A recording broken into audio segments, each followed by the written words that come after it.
And you see, one thing about my dad, as most of you already know, he was a great cook.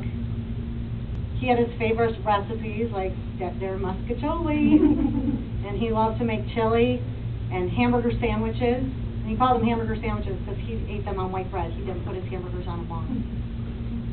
And my personal favorite, venison stew. And even though my dad lived by himself in the last few years, when he cooked for an army, and he'd call us all up and say, you have to come over and pick up some food, because I cooked. And if you happen to be lucky enough to be at his house when he was cooking, you always had to taste what he was making and tell him how good it was. I eventually got the stew recipe from him and tried to make it myself, but it didn't turn out so good. I think he purposely left out his secret ingredient, so I would have to tell him his was better than mine. Or maybe I just have to admit that I can't cook. Or as my sister says, everything always tastes better when someone else makes it.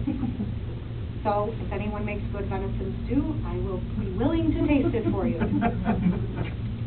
Along with being a great cook, my dad was an excellent handyman.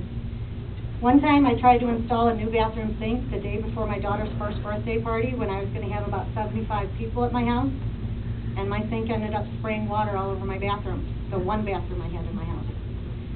So he rushed over and fixed it for me.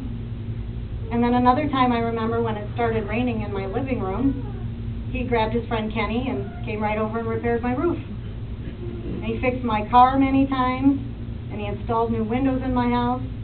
And as he got older and couldn't do things so well by himself anymore, if I needed something done, he would call up one of his friends who knew how to do it, and he'd come over and he'd pop open a special export and he would supervise. But about a week ago, I learned something else about my dad. I was shocked to find out that he had signed up to be an organ donor.